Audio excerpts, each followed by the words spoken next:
controle de parasitas pode ser feito de forma preventiva. Na capacitação tecnológica de hoje, vamos falar dos cuidados contra o ataque de parasitas antes mesmo do gado entrar na área de pasto.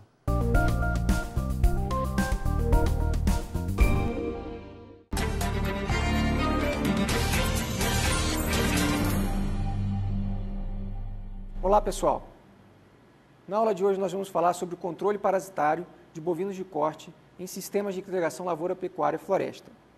Meu nome é Paulo Cansado, sou médico veterinário e pesquisador da Embrapa Gado de Corte. Dentro do controle estratégico aplicado ao sistema integrado de produção, nós estabelecemos um tratamento tático no início do processo, ou seja, quando os animais forem entrar dentro do sistema produtivo, né, quando você estiver fazendo aquisição de animais e esses animais forem entrar no pasto novo, esses animais devem ser tratados. Então, esse é um tratamento tático, independe muito da época do ano que esses animais vão estar sendo comprados e entrando dentro do processo produtivo. Lembrando que apenas os animais jovens deverão ser tratados. Animais jovens, a gente entende os animais de sobre-ano, entre 18 e 24 meses no máximo. Então, esses animais jovens serão tratados. Os animais adultos, as vacas em lactação, as vacas em período produtivo e os animais de engorda não deverão ser tratados. Além disso, também para os animais jovens, a gente pode estabelecer um programa estratégico, baseado na sazonalidade. Esse programa estratégico é bastante difundido pelo país e é recomendação para a maioria dos produtos que estão disponíveis no mercado, onde a gente vai fazer o tratamento nos meses de maio, julho e setembro, podendo haver uma aplicação a mais no mês de novembro, dependendo da região e da infestação do seu rebanho. A gente costuma chamar esse tratamento estratégico de 5, 7 e 9, que representam o número dos meses, maio, julho e setembro, podendo haver, então, um tratamento posterior no mês de novembro. Bom, para o controle dos agentes da tristeza parasitária bovina, que também são parasitas, a gente vai estabelecer o controle dos carrapatos, que são os transmissores. Uma vez a gente controlando os carrapatos com um bom sistema de controle estratégico ou tático, a gente vai conseguir fazer a redução da ocorrência, então, dos casos de doença tristeza parasitária bovina.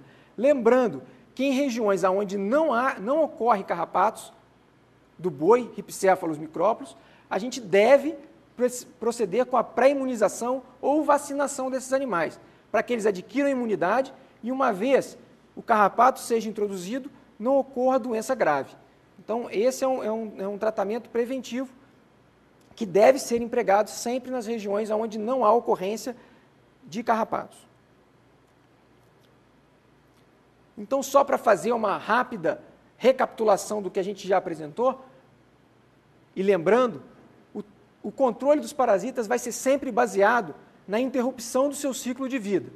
E aí tem o ciclo biológico dos 3 grandes grupos de parasitas, né, eumintos, carrapatos e moscas, para a gente lembrar que, no caso de sistema integrado de produção, sistema de integração lavoura-pecuária, a gente tem uma arma a mais para controlar os parasitas, que é o solo, o pasto, a lavoura e as árvores. Então, todo esse ambiente que se passa no solo, essa fase de vida que se passa no solo, ela vai ser controlada naturalmente durante o processo produtivo. A gente vai falar sobre isso mais a seguir. Então, quando a gente introduz a lavoura, a gente praticamente elimina a possibilidade de sobrevivência das fases de vida livre dos parasitas. Então, as larvas dos vermes que estariam ali, elas vão morrer porque elas não sobrevivem durante todo o período da lavoura. Além disso, tem todo o processo de plantio e colheita. A mesma coisa para os carrapatos, tá? E para as moscas, que não vão estar povoando aquela região. Então, é muito importante que o produtor saiba que o pasto que ele vai formar após a lavoura, ele é um pasto limpo, ele é um pasto praticamente livre de vermes e de carrapatos. As moscas chegam voando, mas ele também não está contaminado, não está sujo, com fezes. Isso só vai acontecer após a introdução dos animais. Então, se houver um cuidado na hora de introduzir os animais, a gente vai manter esse pasto limpo por muito mais tempo. E aí a gente tem um ganho satisfatório com esse tipo de sistema produtivo. Se a gente pensar que os animais vão permanecer numa pastagem muito produtiva, quer dizer, com uma qualidade elevada de proteína, e a gente vai estar trabalhando muito provavelmente com animais de alto valor genético agregado, ou seja, com grande capacidade de produção, a gente espera que o período produtivo, o período de permanência desses animais na pastagem seja mais curto, o que vai fazer com que você mantenha o seu pasto mais saudável durante todo o processo produtivo. Bom, esse é um dos lados do sistema integrado de produção. O outro lado, que a gente não comentou ainda e vai começar a falar agora, é o lado do componente arbóreo, do componente florestal. Então, a gente falou do componente lavoura como um excelente mecanismo para se limpar e reduzir a infestação da pastagem. Então, o pasto está limpo, mas a gente inseriu um novo componente agora, que são as árvores. E junto com as árvores, a gente provoca uma série de modificações nesse sistema, que estão, a maioria deles, relacionados ao sombreamento. Da mesma forma que o sombreamento reduz a temperatura ambiente, aumenta a umidade relativa, melhora o conforto térmico para os animais que ali estão, também faz a mesma coisa para os parasitas.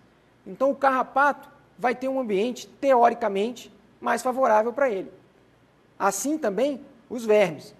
Então, há que se tomar muito cuidado com esse fator. Entretanto, junto com essa melhoria para os carrapatos e os vermes, a gente também melhora o ambiente para os predadores, os inimigos naturais destes parasitas.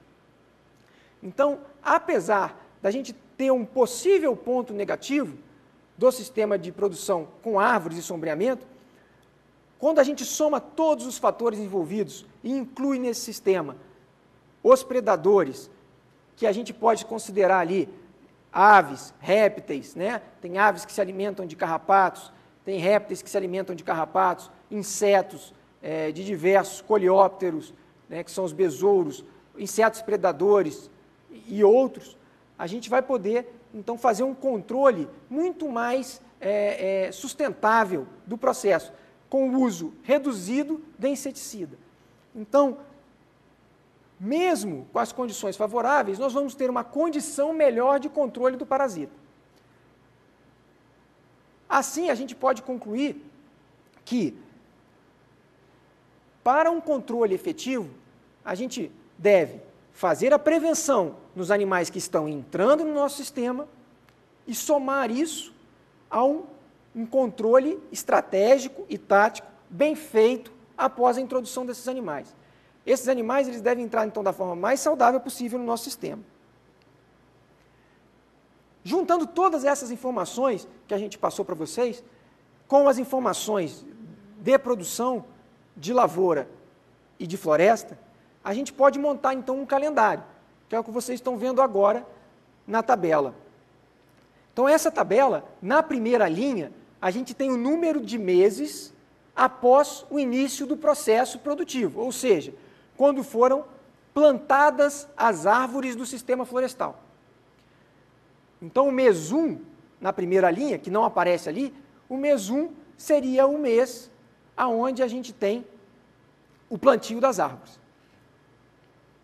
Então, levando-se em consideração que as árvores foram plantadas no mês 1 do ano anterior, no mês 16, que equivaleria ao mês de fevereiro, a gente teria a possível introdução do gado. Lembrando que, neste caso, seria mês 15, de 15 a 18 meses após o plantio das árvores. Por que todo esse período? Então, eu plantei as árvores, eu vou ter que esperar de 15 a 18 meses para introduzir os animais. Este período é para que as árvores atinjam um tamanho satisfatório para que os animais não prejudiquem o crescimento das árvores. Então, neste momento, a gente poderia fazer um controle tático, tanto para controlar carrapatos, quanto para controlar os eumintos, porque a gente estaria garantindo, ou melhor, prevenindo a introdução desses agentes, vermes e carrapatos no nosso sistema. Então, esse seria um controle tático, preventivo. Introduzir os animais, faça o tratamento antes da introdução, para que o seu pasto permaneça limpo após o advento da lavoura. Uma segunda alternativa seria basear a entrada dos animais, seria o ponto B na tabela ali no mês de maio, introdução do gado, né? O ponto B seria basear a introdução dos animais com o período da lavoura. Então, se você fez uma lavoura tardia, você tem que aguardar um tempo maior para que o pasto possa estar num ponto ideal para a introdução dos animais. Então, o ponto B seria baseado com isso, e da mesma forma a gente teria o tratamento tático para o controle de carrapatos. Reparem que na linha de baixo, controle de homintos, a gente já fala em tratamento estratégico, porque aí, independentemente de se ter lavoura ou não, nós teríamos o mês de maio, que é o mês 5 do nosso controle estratégico para a verminose. Então, o que a gente fez com esse calendário? A gente encaixou o tratamento estratégico, tradicional, no sistema produtivo, com o sistema integrado de produção, lavoura, pecuária e floresta. Adicionalmente, inserimos tratamentos táticos de forma a prevenir a contaminação do meio ambiente, no caso o pasto. Então, juntando as informações que já existem, a gente conseguiu montar então um calendário de controle estratégico para o nosso rebanho. Esse calendário, obviamente, pode ser ajustado, dependendo da região, dependendo da variedade de árvore que você vai usar. Ela pode ter um crescimento mais rápido, pode ter um crescimento mais lento, dependendo do tipo de lavoura, dependendo até do preço da lavoura do ano, você pode tomar a decisão de não colher a soja e plantar o pasto. Você pode partir para uma decisão de que neste ano você vai plantar milho, aproveitar o veranico ou o milho safrinha, o milho de meio de ano, e fazer o plantio do milho. E aí, deixar a introdução do seu rebanho um pouco mais tardia. Nesse caso, você vai adaptar a mesma lógica, baseado no ciclo biológico, nas épocas do ano, estabelecendo um tratamento tático na introdução dos animais, reforçando aqui que esses animais são os animais jovens, devem ser tratados, não há necessidade de tratar os animais adultos, apenas os animais jovens de sobreano, e dar sequência, então, num calendário baseado no controle estratégico.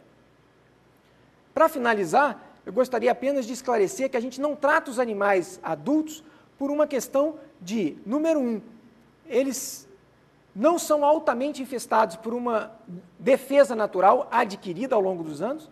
Então, o carrapato adulto ele tem defesas naturais, principalmente tratando-se de verminose, então ele contamina também pouco o pasto, e não se trata também porque o ganho de peso em animais adultos não é compensatório. Apesar de se ter um ganho de peso maior em animais tratados, o custo-benefício não é satisfatório. Já existem diversos trabalhos mostrando isso. Ou seja, não se deve tratar animais com mais de 24 meses para controle de verminose, apenas animais de sobreano. Então, muito cuidado na hora que você for estabelecer o tratamento, focar principalmente nos animais jovens. A gente está falando aqui de verminose. Então, a gente espera que seja possível implementar esse calendário para a maior parte das regiões do país onde seja implementado o sistema lavoura, pecuária e floresta. Eu encerro por aqui. Muito obrigado.